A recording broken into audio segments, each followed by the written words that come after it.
दौंड शहरामध्ये बस थांबा आहे आणि त्या ठिकाणी गोलराऊंड हा परिसर आहे। गोलराऊंड परिसर अर्थातच त्याला दुसऱ्या नावाने देखील संबोधलं जातं, शहीद भगतसिंग चौक। या ठिकाणावरून ते बारामतीमध्ये एसटी जाते आणि इथूनच नागरिकांचा प्रवास देखील होतो। परंतु दौंड शहरामध्ये असलेल्या शहीद भगतसिंग चौकामध्ये बस थांबा बांधण्यात आलेला आहे।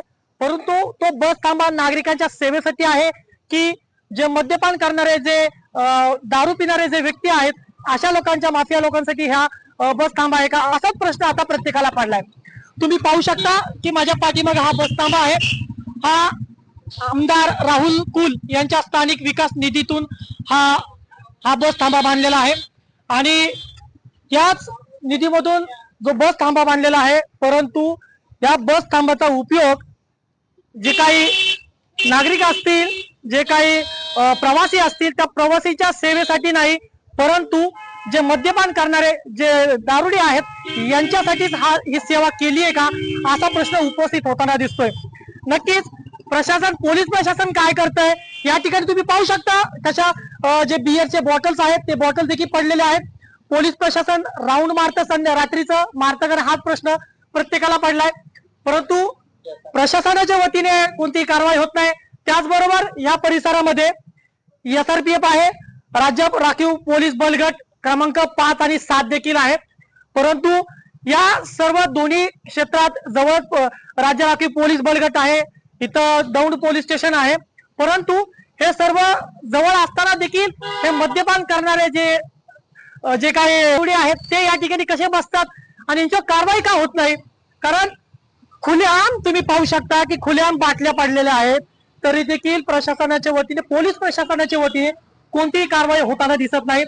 तर आपल्यासोबत आहेत काही स्थानिक आहेत, त्यांनी देखील याबाबत तक्रार केलेली आहे। त्यांच्याकडनं जाणून घेऊया की काय नेमकं प्रकरण आहे।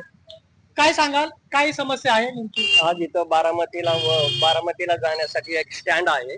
इथं दौंड शहरातील स्थानिक लोकांनी रिक्षाचं एक स्टँड केलेलं आहे। इथं सदा कदा वर्दळीची जागा असल्या कारणाने इथं लोक थांबतात, महिला असतात, मुली असतात, शाळेचे विद्यार्थी असतात, हे सर्व लोक इथं थांबून बसची वाट बघत असतात व दौंड शहरात जाण्यासाठी रिक्षाचा वापर करतात व खुरकुमला जाण्यासाठी रिक्षाचा वापर करतात। पण इथं बस स्टॉप असताना देखील इथं आतमध्ये बसण्याची सुविधा नाहीये। आतमध्ये जावं तर तिथं सिगरेटीचे तुकडे, दारूच्या बाटल्या पडलेल्या असतात, थुंकलेलं असतं, उलट्या केलेल्या असतात आणि ही सर्व प्रकार बघून आम्ही काय आतमध्ये कोणाला बसू देत नाही, सर्व रोडला उन्हामध्ये थांबतात। कडाक्याचं ऊन वाढलेलं आहे, त्याचबरोबर जे प्रवासी आहेत ते प्रवासी भर उन्हामध्ये थांबलेले असतात। कारण का, तर या ज्या बस थांब्यामध्ये आहे, दारूच्या बाटल्या असतील, त्याचबरोबर सिगरेट असतील, काही गुटखा खाऊन थुकलेले असेल, ही घाणीचं साम्राज्य या बस थांब्यामध्ये पाहायला मिळतंय। नक्कीच राज्य राखीव पोलीस बलगट क्रमांकचे जे LP असतात ते देखील या ठिकाणी अवैध पद्धतीने कुणी काय विक्री करायला आलं तर ते येतात आणि त्यांना हाकलण्याचा प्रयत्न करतात। मात्र त्यांच्या नजरेसमोरच हे अशा प्रकारचं दारू पिलं जातं या बस थांब्यामध्ये। त्यावेळेस राज्य राखीव पोलीस बलगट काय करतंय, पोलीस प्रशासन नेमकं काय करतंय, हाच प्रश्न येथील नागरिकांना पडलाय। नक्कीच ही बस थांबा प्रवाशांच्या सेवेसाठी आहे की मद्यपान करणाऱ्या दारुड्यांच्या सेवेसाठी आहे? नक्कीच हा प्रश्न दौंड शहरातील नागरिकांना आणि प्रवासींना पडलाय। पवन काळवे, न्यूज अनकट, दौंड।